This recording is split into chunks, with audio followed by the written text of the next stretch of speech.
It's the Bruins and the Habs. Where have we seen this before in Game 7? We'll tell you everything you need to know about the matchup and who could come out on top. Welcome to Bruins Daily TV from Studio 73 at Suffolk University. I'm Erika and that's Tim Rosenthal. Tim, we've got a very heated matchup for Game 7 on Wednesday night right here in Boston. Who called that the series would go 7 games? I think all Boston, all Montreal thought it would go 7 games, and I think I did too. Think it was you. Let's just hope my prediction is actually right with the amount of games as well.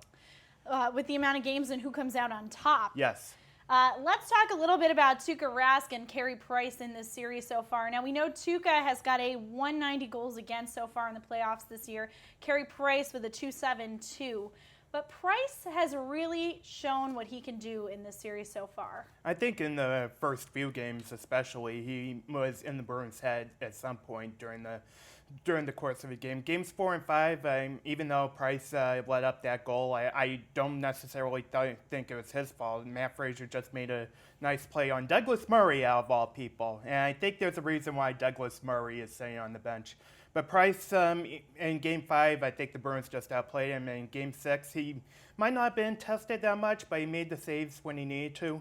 And Tuukka, maybe he's coming around a little bit, but at the same time, I don't think his team helped out in Game 6 whatsoever. So I think it's going to come down to goaltending in Game 7. And whoever gets the better of the duel, I think it's going to come out on top. I think you're right.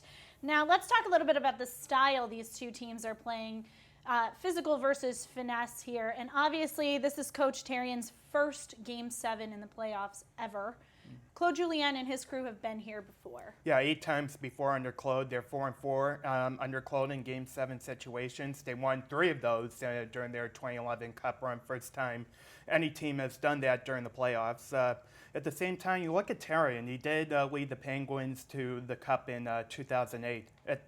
Also, he does have some experience, but never has he seen a Game 7s before. I'm a little surprised at that statistic right there. So I don't know how he approaches this, if he approaches it like any other game. But if you look at some of the line changes he's made in the previous games, they're a little bit of a head scratcher. And if he does that tonight again in game, if they're behind her early, that might put them behind the 8 ball. We shall see. Now, let's talk a little bit about the end of Game 6, whether or not the Habs can carry this momentum over into Game 7 on Wednesday night. And, of course, we'll talk about some of those scuffles that happened after the whistles. What do you think is going to happen here? Well, when Andrei Markov kind of speared Zdeno Chara, I don't think it was a full spear, but it's certainly enough to draw attention to him. I'm thinking, what are they doing? It's the last 30 seconds. The Bruins needed to keep their emotions in check. Don't get me wrong. I think it was wrong time in that game to let your emotions out. But it could be a blessing in disguise. It could be a wake-up call for them. It could be a more physical team in Game 7. And that's what they need to do to wear down the Canadians, I think. The Canadians, for their part, as finesse as they are, they had a couple breakaways again during this series, finding a way to get behind the Bruins defense. But they were pretty physical in Game 6 as well. Even without Douglas Murray in the lineup and Danny Briere in it, they beefed up a little bit and took it to the Bruins, surprisingly. So I don't know if that's going to translate into the same thing in Game 7, being away from the Bell Center crowd. But yeah, I expect them to put it all on the line, obviously, as with the Bruins. All right, we're here at the TD Garden. Who are the key players in tonight's game? I'm looking at Carey Price and Tuukka Rask. Both are big money goaltenders. Both have experience in Stanley Cup playoffs and international play. Carey Price obviously winning the gold for Canada this year and for a better defense. And Tuukka winning bronze for Finland. He has that Stanley Cup final appearance under his belt. He actually won a cup as Tim Thomas's backup too. But there's a reason why Tuukka was paid the big bucks, and he needs to show that tonight. Win or lose tonight, this has got to be one of the biggest goaltending matchups that we've seen. We'll be talking about this series for years, right? Oh, absolutely. We'll be talking about every Bruins-Habs matchup. But I don't think we'll ever talk about it the same way as we do going forward. But you never know. This is true. All right, we're going to take a quick break, and when we come back, we're going to find out who you think is going to win Game 7 and why. That's next on Bruins Daily TV. Do you have the same name as a Boston Bruin? You're in luck. Bruins fans of all ages and names are invited to visit the fan favorite, the Hockey Players Body Worlds exhibit, happening now at Boston's Faneuil Hall. Until the end of the series with Montreal, black and gold fans with names matching the Bees players will be granted complimentary admission to the exhibit, which depicts real human body plastinates posed in action in a hockey setting wearing what else but Bruins and Habs gear. Don't feel left out if your name doesn't have 2 U's and 2 K's though. Body Worlds is also extending a $5 discount off full adult admission to any fans who attend in black and gold gear. For more information, visit bodyworldsboston.com. We're back on Bruins Daily TV. Erika Lee here at Studio 73, and it's just about that time for the interactive portion of our show. Each week we ask our viewers a question on Facebook and Twitter, and then the best answers are revealed right here on Bruins Daily TV. This week, the obvious question: who will win Wednesday night's Game 7 and why? We got plenty of interesting answers. Over on Facebook, Aaron Alferez says the Bruins will win because Karma will get the Habs for throwing garbage at Luch the other night.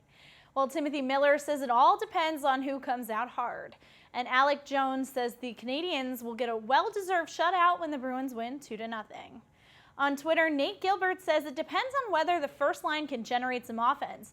And if PK Subban wants to be dirty, the Bees should take opportunity of the power plays. Mary Ellen asked if we'd seen the Rangers and Pens Game 7. She says it all depends on who's the better goaltender. And Stacey R. says the Bruins will win because the Bees have Bergeron, who has lots of playoff experience. The Bruins have a tough test ahead, but they've been here before. Will they defeat the Habs and move on to the Eastern Conference Finals for a Boston-New York matchup? Only time will tell. That's all we've got time for this week on Bruins Daily TV. For our crew here at Studio 73, I'm Erika Lee, and we'll see you next week to either wrap up the season or talk Eastern Conference Finals right here on Bruins Daily TV. During his courageous battle with progeria, Bruins Daily was inspired by Sam Burns, a young man who touched the lives of many Boston Bruins fans. Sam lived every day with a smile, offered us advice that was well beyond his years, and was an inspiration to many in the community. Throughout the 2014 Stanley Cup playoffs, some of the Bruins Daily staff, like Tim here, will be growing playoff beards and raising money to help benefit the Progeria Foundation. 100% of the proceeds will go to the Progeria Foundation in celebration of life according to Sam. To donate, please visit the link below. Thank you. We belong together. We stand proud and true.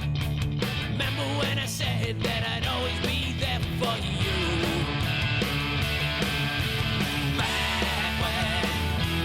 Back when we was hooligans. Back when we was hooligans.